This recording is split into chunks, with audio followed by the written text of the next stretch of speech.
Namaskar. I'm Dr. Ambika Patel from Department of Meteorology, the Maharaja Sahilram University of Baroda. I take this opportunity to congratulate Indian Museum for initiating this uh, talk entitled Stories of Civilizations during this COVID time. Uh, when we talk about, when we think about stories of civilization, I thought I should share something from my early phase of my career as curator assistant professor while I was working in Department of Archaeology and Ancient History, Faculty of Arts, the Maharaja Sahibram University of Baroda.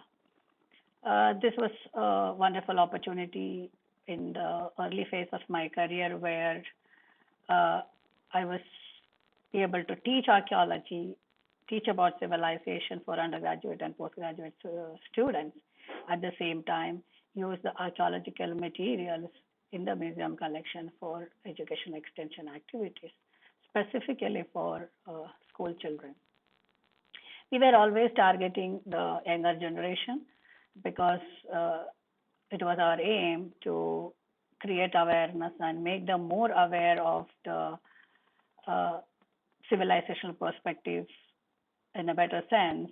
At the same time, make them proud of what they have as heritage, especially the civilization heritage and the materials, and also make them aware of how archaeology as a discipline and how good museum specimens can be utilized for educational purposes for their enrichment, and how could they use museum as a source for educational enrichment. So usually we were getting children, we actually orient the schools to teach them the curriculum from the textbooks, and then they come for the museum visit, whereby they have a basic understanding of the materials and the civilization, and then see the original objects in the display, uh, where in true sense they get the story in a better perspective. Our Harappan gallery, we started with the exhibition was starting with the stone beads and stone flakes and material related with stone.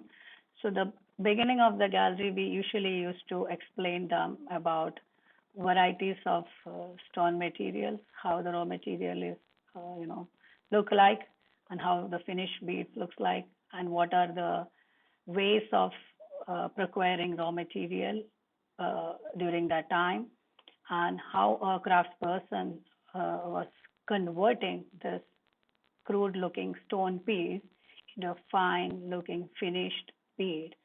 So these finished beads has been always a wonderful experience for them when they look at the dark red, yellow carnelian beads and the white agate beads and the etched beads. So starting with the beads, explaining them about how the process is done. What you see in this picture below is a platform, a circular mud platform, which has been recreated to demonstrate them how a bead worker will sit. And this area was definitely devoted for drilling the beads. So this demonstrates the place where the bead worker will sit, and this is a place where children were always given an opportunity to understand the master crafting of drilling of the bead, because the rough stone has been chipped off and shaped and then polished. The final finished polished beads has been drilled. So the master craftsman could not afford to lose it or break it. So the crafting, the drilling of the bead from one side and then keeping it reversed from the other side and drill from the other side, so that both the sides the perforation meet at one point, and he could produce a fine perforated bead, which is now ready for polished bead, which is drilled and is ready for trading or use and various other purposes. So the children get an opportunity to look at the material. Also, we allow them to handle the raw stone, the roughly chipped beads, and also the fine finished beads, and also Some fragments we got from various sites as the, polished, drilled beads fragments. So they get an opportunity to feel the various stages of production. And also in the corner of this gallery display, there is a place which is devoted for how, craftsman's house looks like, what are the material related to it, things like that. So they get a holistic understanding of stone bead making. This material has been collected by the department. Professor Kuldeep Bhan was instrumental in doing a lot of research work in bead making. Also, Professor Nathan Markenor, who started working on shell beads, and combinedly they did a lot of research. So a lot of their inputs have been utilized for the present display, the display in this bead working exhibition showcase. Moving on, so that was small beads, which was fascinating for the children. Now coming to the one of the major antiquity or museum object which was very much fascinated by the children was seals, Harappan seals. We all know the Harappan seal has some script on top of it, which actually is a pictographic script, some characters. A different seal shows different messages because different characters in different combinations. Unfortunately, we do not know what is written because the pictographic script is still under the process of deciphering. And when you look at the composition of the seal, we have, in this seal specifically, we have a unicorn animal, imaginative animal figure, and the corner below portion, it is an emblem. So when you look at the composition of a seal, the seals will have varieties of compositions, like the characters will be different on top, the animal will be different. Sometimes it's unicorn, sometimes it's bull, sometimes it's sometimes it's three-faced animal, sometimes it's elephant. Sometimes the seal do not have, in the later phase, they do not have an animal figure, it just have characters.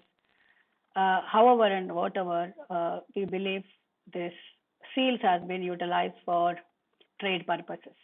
So there is something written on top, an animal, and the emblem represent a guild group who has been, trading the object.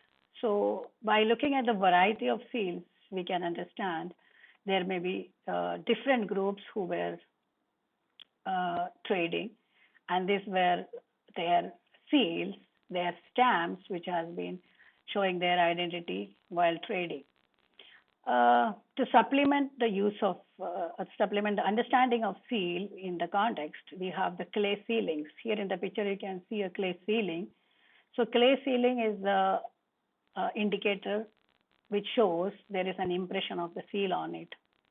So it is also believed that when the people were trading the objects, perhaps the materials were kept inside a pot, covered with a cloth, tied up with some, covering, which is a thread on the mouth. And this again covered with the clay. So on top of the clay, the seals has been stamped with the seal impression. So it is like, it is stamped and then now it is ready for trade. Once it reaches the person who is at the receiving end, will open up the clay so that it is completely sealed and came to them. So a kind of security of trading. So this terracotta clay sealings stand as an indicator for how the seal is used for stamping and how the seal impressions are utilized for, authentication of guild groups. So when they look at the original objects, yes, definitely, many of time I felt that the children always had a feeling that sealing is, what is sealing, they don't know what it's about.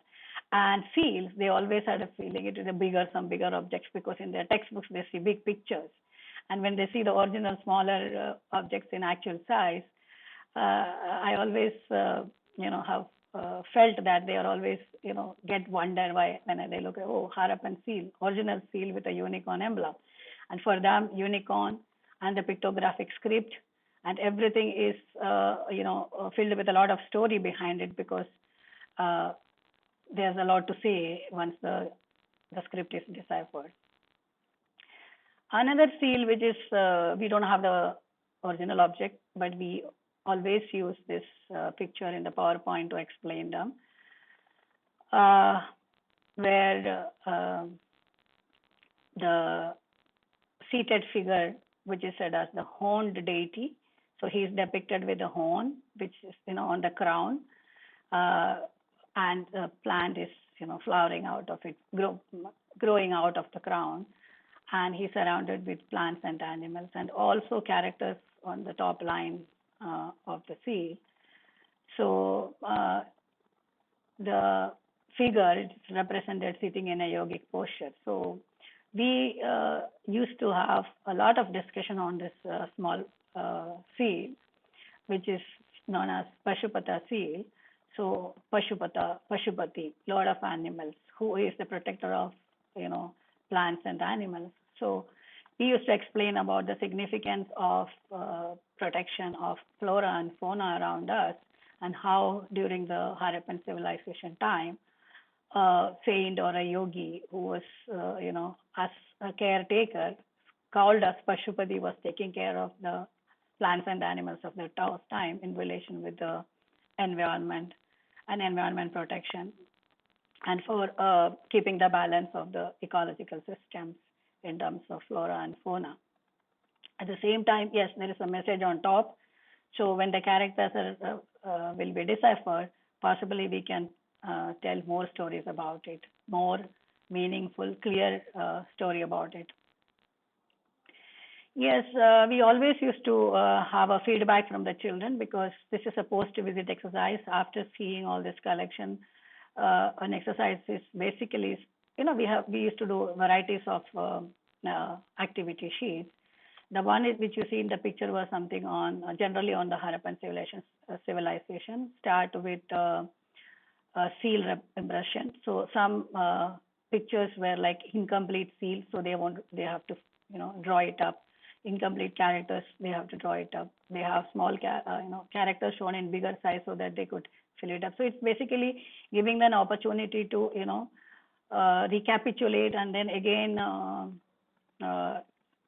draw it, write about it, and some questions, some puzzles, some illustrations. So it's a kind of feedback for us also, where we know how the exercises of supplementing different activities from our side, whether it was effective, how effective, or what else to be done.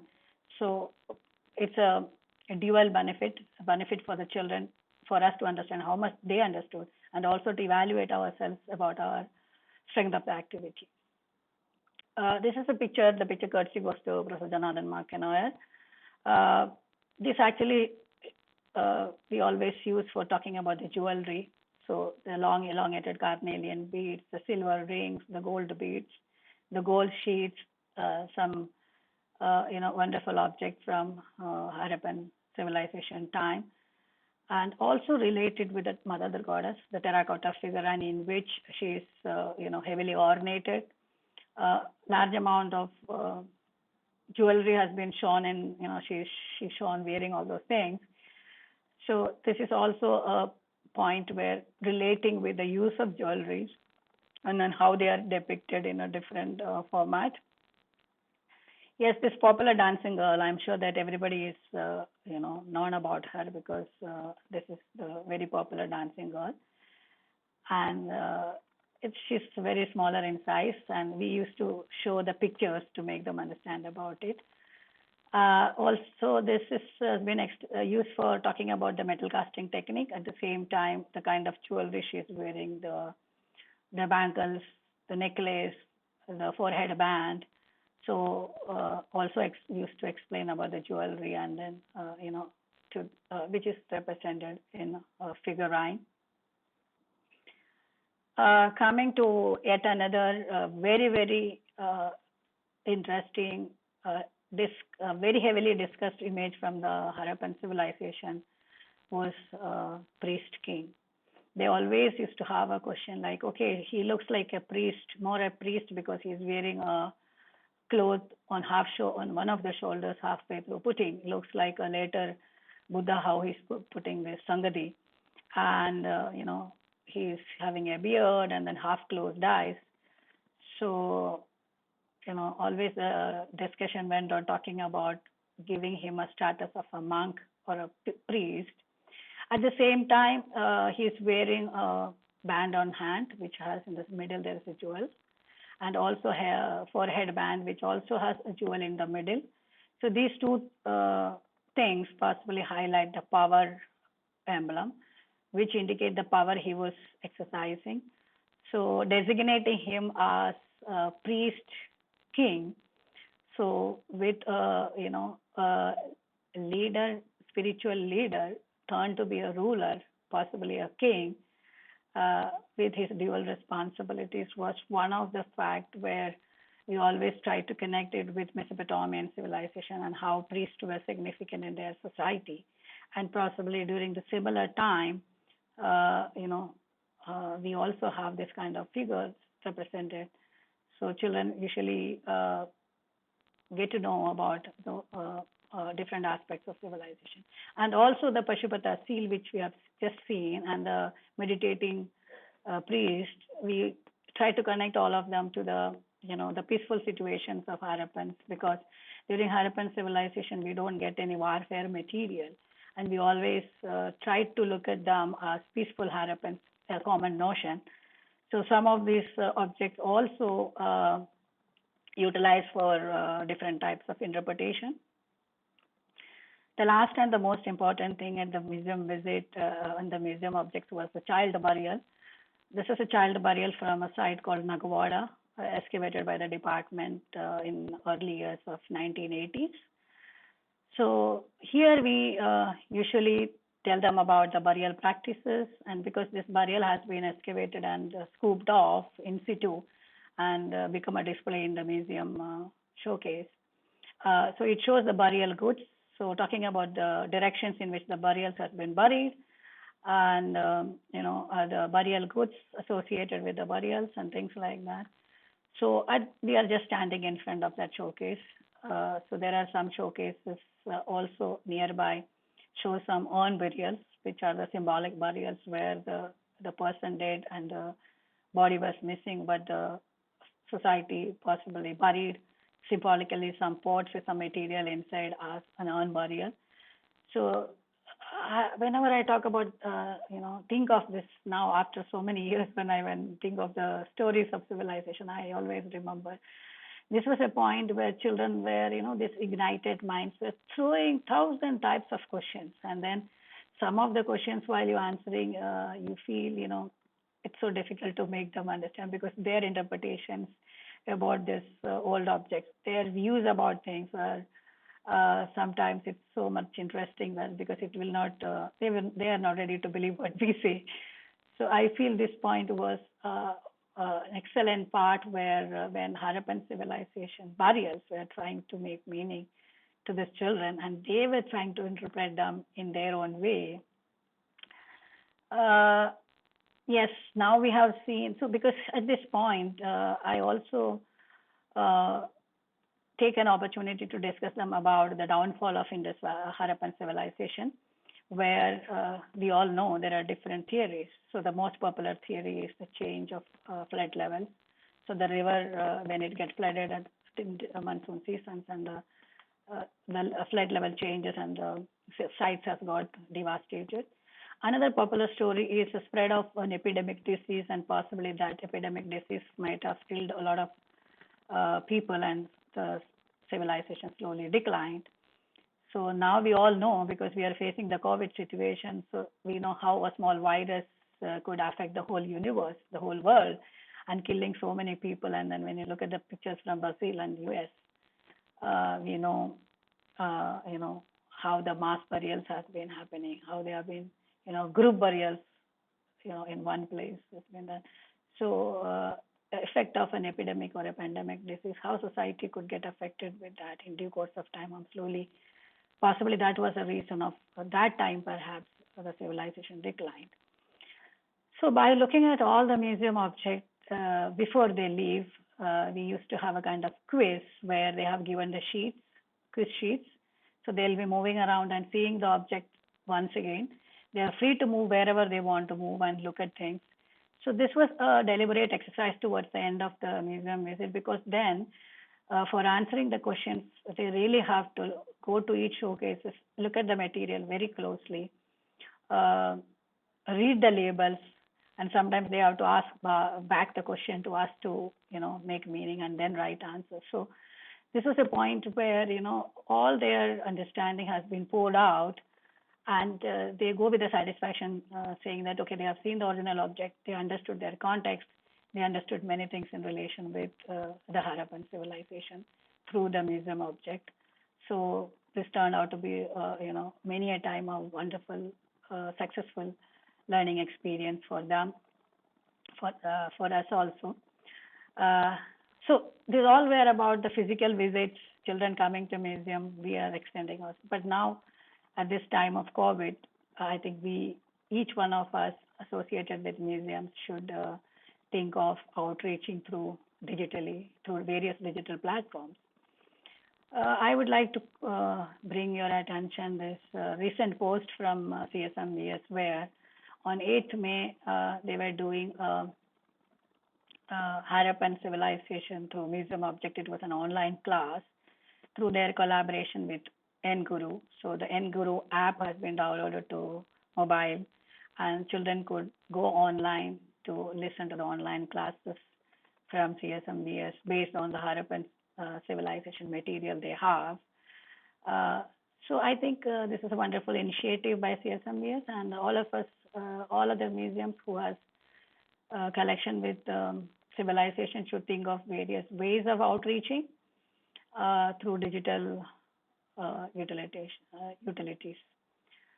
So to end this, looking forward for more digital initiatives to make stories of civilization outreach the younger generation, so that we know the younger generation is aware of the cultural material and they feel proud of it, they understand it, feel proud of it, and have the feeling to own them so that they could protect them properly, as well as they could use this for promoting tourism.